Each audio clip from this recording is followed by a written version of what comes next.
जिसे हेमू विक्रमादित्य और हेमचंद विक्रमादित्य के नाम से भी जाना जाता है। मृत्यु 5 नवंबर 1556। एक भारतीय सम्राट थे जिन्होंने पहले भारतीय इतिहास की एक अवधि के दौरान सूर साम्राज्य के आदिल शाह सूरी के जनरल और वजीर के रूप में कार्य किया था। जब मुगल और अफगाना पूरे भारत में सत्ता के लिए प्रतिस्पर्धा कर रहे थे, उन्होंने पूरे उत्तर भारत में पंजाब से लेकर बंगाल तक अफगाना विद्रोही और आगरा तक दिल्ली में हुमायूं और अकबर की मुगल सेनाओं से लड़ाई की और आदिल शाह सूरी के लिए 22 लड़ाइयाँ जीती। अक्टूबर 1556 को दिल्ली की लड़ाई में अकबर की मुगल सेना को हराने के बाद हेमू ने शाही पद का दावा किया और विक्रमादित्य की उपाधि धारण की, जिसे अतीत में कई भारतीय राजा और सम्राटों में अपनाया था। एक महीने बाद हेमू को पानीपत की दूसरी लड़ाई के दौरान एक आकस्मिक तीर से घायल कर दिया गया और बेहोश कर दिया गया और बाद में अकबर ने उसका सिर काट दिया, जिसने गजी की उपाधि दी। पारंपरिक जीवन।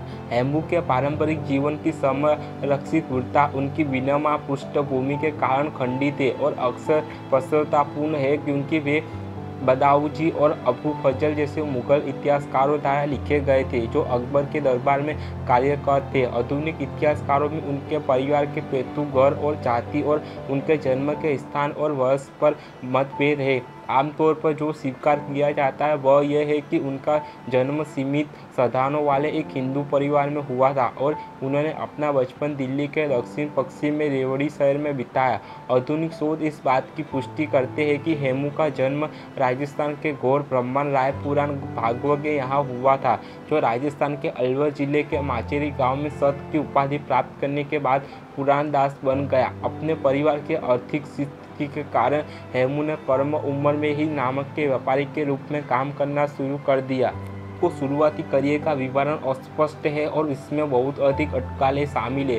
कहा जाता है कि सोरा विक्रेता के रूप में अपनी शुरुआत के बाद वह बाजार में एक व्यापारी या तोलने वाला व्यक्ति था। 1545 में शेर शाह सूरी की मृत्यु के बाद उनका बेटा इस्लाम शाह सूर साम्राज्य का शासक बन गया और उसने शासन के दौरान हेमू कुछ सैन्य अनुभव के साथ दिल्ली में बाजार के अधीक्षक बन गया। कहा जाता है कि बाद में हेमू को खुफिया प्रमुख और डाक अधिरथ के नियुक्त किया गया। अन्य स्रोत भी उन्हें शाही रसोई के सवसक के रूप में रखते हैं। इस्लाम शाह को जो अफगान अधिकारियों के साथ हिंदुओं को भी कमान सौंपना पसंद करते थे ताकि वे एक दूसरे की जासूसी कर सके। उन्होंने हेमू को सैनिक गुणों को पहचाना और उसे एक उच्च पद अधिकारी के बराबर जिम्मेदारियां सौंपी। हेमू को तब मनोकोट के पड़ोस में हुमायूं के सौतेले भाई कमरान मिर्जा की गतिविधियों पर नजर रखने के लिए भेजा गया था। 30 अक्टूबर 1553 को इस्लाम शाह की मृत्यु हो गई और उनके 12 वर्षीय बेटे फिरोज खान ने उनका उत्तराधिकारी बना लिया, जिसे उनके चाचा आदिल शाह सूरी ने उनके राज्यारोहण के 3 दिनों के भीतर ही मार डाला था। हालांकि नए शासक को राज्य के मामलों की तुलना में सुख की खोज में अधिक रुचि थी, लेकिन हेमू ने आदिल शाह के साथ दिया और उनकी सैन्य सफलताओं ने उन्हें मुख्यमंत्री और राज्य के सामान्य पर्यवेक्षक के पद तक पहुँचाया। अब्दुल फजल के अनुसार हेमू ने शाह के दरबार में सभी नियुक्तियां और बख्तकती और अन्याय का वितरण किया।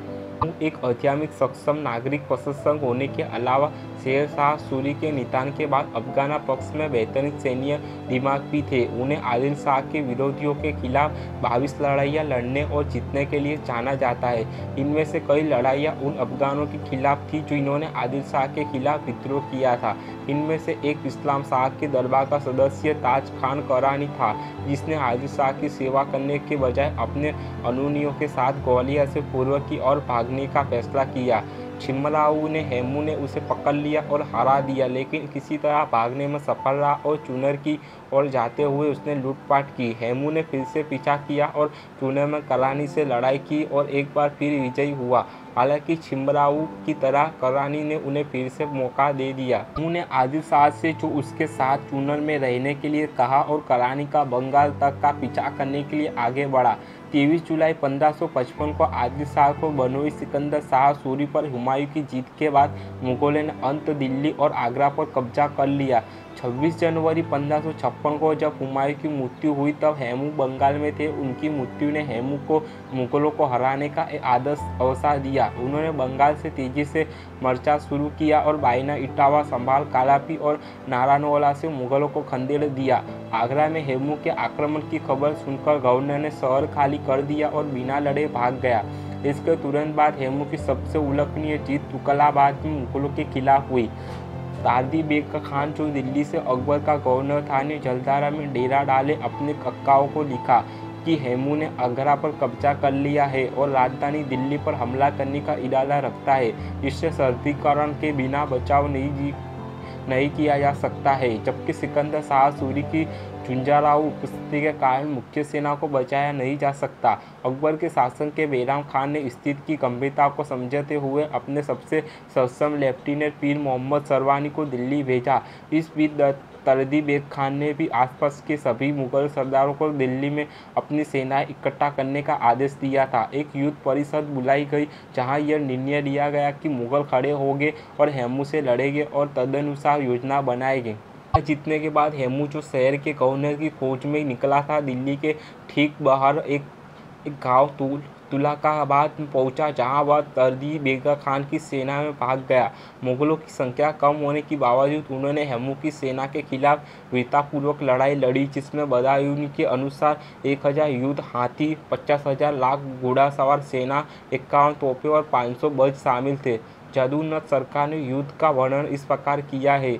मुगल सेना इस प्रकार तैयार की गई थी। अब्दुल्ला उज़्बेक ने वैन की कमान संभाली, हैदर मोहम्मद ने दाएं विंग की कमान संभाली, इसाकजा बेगम ने बाएं विंग की कमान संभाली और टाडी बेगम ने सोए केंद्र की कमान संभाली। वैन और बाएं विंग में तुर्की घुड़सवार सेना ने हमला किया और अपने सामने दुश्मन सेना को वापस खदेड़ दिया और पीछे करते हुए काफ़ी दूर तक पीछा किया। इस हमले में विजेताओं ने 400 हाथियों को पकड़ लिया और अफगान सेना के 3000 लोगों को मार डाला। पहले से ही प्राप्त जीत की कल्पना करते हुए टाडी बेग की कई अनुयायी दुश्मन शिविर को लुटाने के लिए तितर-बितर हो गए और उन्हें बहुत कम सुरक्षा के साथ मैदान में छोड़ दिया गया। उसे पूरे समय हेमू के पास केंद्र में रिजर्व बैंक रूप में 300 पसंदीदा हाथी और चुनिंदा घुड़सवारों की एक सेना थी। उन्होंने तुरंत मौके का फायदा उठाया और इस रिजर्व के साथ टाडी बेग पर अचानक हमला कर दिया। विशाल जानवर और उनके पीछे गड़ी घुड़सवार सेना के तेजी से आगे बढ़ने पर कई मुगल अधिकारी बचाव की प्रतीक्षा किए बिना डर के मारे भाग गए। अधिकार टाडी बेग ने स्वयं भी यही रास्ता अपनाया। हाजी खान की कमान की तोहद अलवर से नई सेना के समय पर आगमन से भी हेमू के दबाव को बल मिला। जब पहले से विजयी मुगल मोहरा और बम्पावती दल अपना पीछा करके वापस लौटे तो उन्हें एहसास हुआ कि दिन बर्बाद हो गया और बिना लड़ाई की ही तितर-बितर हो गए। 7 अक्टूबर 1556 को एक दिन की लड़ाई के बाद हेमू ने दिल्ली पर कब्जा कर लिया।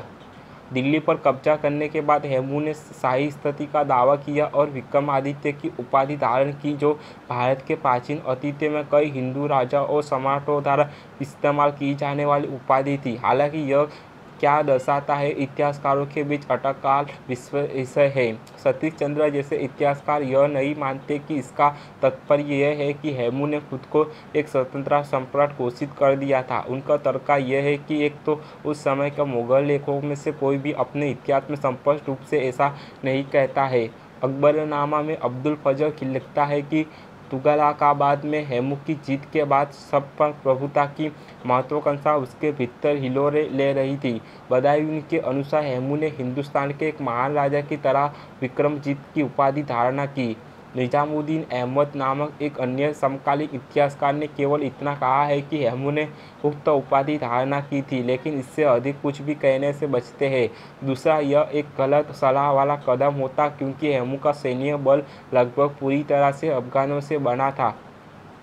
बदायूं के अनुसार अफगानों के बीच हेमू के खिलाफ कुछ बड़बड़ाहट भी थी, जो उसके हड़पने से तंग हो आ चुके थे, उसके पतन के लिए प्रार्थना कर रहे थे।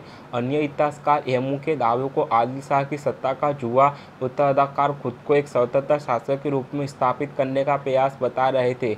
इब्राहिम अराली ने अहमद यादगार को उद्धृत किया है, जिन्होंने अफगानों के अपने इतिहास में कहा है कि हेमू ने उस पर शाही छत्र छाया उठाई और उसके नाम पर सिक्का चलाने का आदेश दिया। यह अफगानों की मिलीभगत से किया गया था, जिन्हें उसने उत्तरपूर्वक लूट का माल वितरित किया था। भले ही उन्होंने खुद को एक स्वतंत्र सम्राट के रूप में स्थापित किया हो या नहीं, हेमू विक्रम द्वितीय का शासन अल्पकालिक था, क्योंकि एक महीने बाद ही वह फिर से मुगलों से भिड़ जाएगा। इस बार युद्ध का मैदान पानीपत में होगा, उस स्थान से ज़्यादा दूर नहीं जहां 30 साल पहले अकबर के दादा बाबर ने 2 लोदिया के खिलाफ जीत हासिल की थी। मुगलाबाद से विनाशकारी समाचार सुनकर अकबर तुरंत दिल्ली के लिए रवाना हो गया। अली कुली खान शेबानी, जिन्हें 10 लाख मजबूत घुड़सवार सेना के साथ आगे भेजा गया था, हेमू की तोपखाने पर हमला किया, जिसे कमजोर सुरक्षा के तहत ले जाया जा रहा था।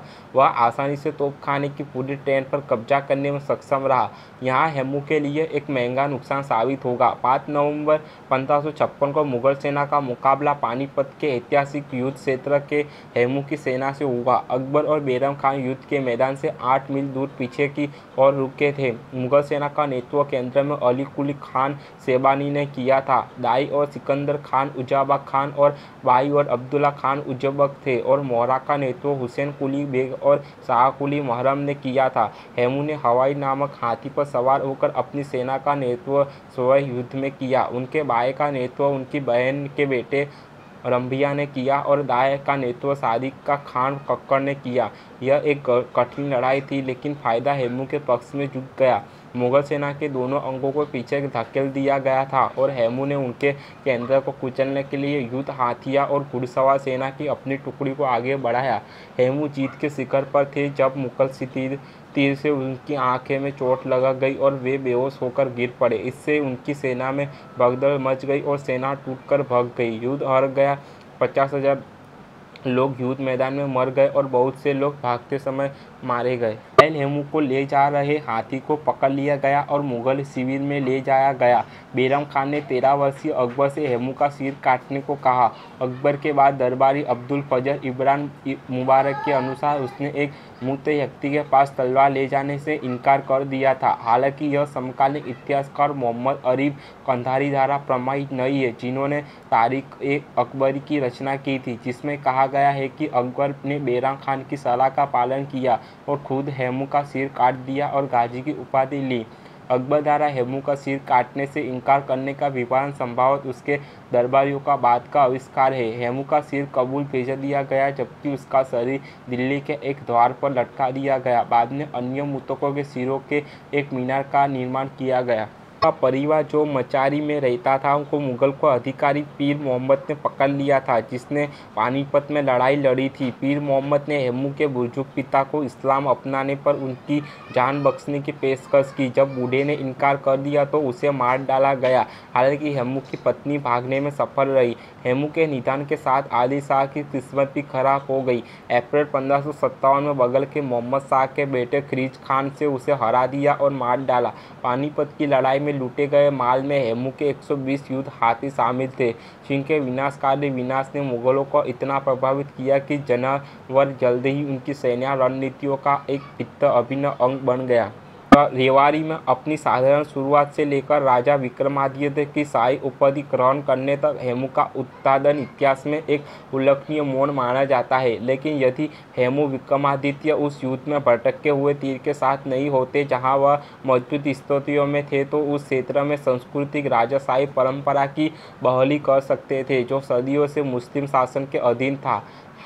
हालांकि यह देखते हुए कि हेमू की सेना और प्रशासनिक आधार में सूर राजवंश के प्रति वफादार जातीय अफगान शामिल थे, उनके द्वारा सही दर्जा बनाए रखने की योग्यता पर सवाल उठाया गया है। यह एक गलत सलाह वाला कदम होता, क्योंकि हेमू का सैन्य बल लगभग पूरी तरह से अफगानों से बना था। बदाऊनी के अनुसार अफगानों के बीच हेमू के खिलाफ कुछ बड़बड़ाहट भी थी, जो उसके हड़पने से तंग आ चुके थे, उसके पतन के लिए प्रार्थना कर रहे थे। यहाँ तक कि हेमू के शत्रु भी उसकी प्रशंसा करते थे। अब्दुल फजल उनकी बुलंद भावना, साहस और उद्यम की प्रशंसा करते हुए कामना करते हैं कि युवा अकबर या शायद उनके दरबार के एक बुद्धिमान सदस्य ने हेमू को फांसी देने के बजाय उसे बंदी बनाने का फैसला किया होता, इस उम्मीद में कि इसे शाही सेना में शामिल होने के लिए राजी किया जा सकता था। मुगल सेवा जहां उन्होंने निश्चित रूप से खुद को प्रतिष्ठित किया होगा। हेमू के समर्थकों ने उनके लिए पानीपत में एक स्मारक बनवाया जिसे अब हेमू के समाधि स्थल के रूप में जाना जाता है।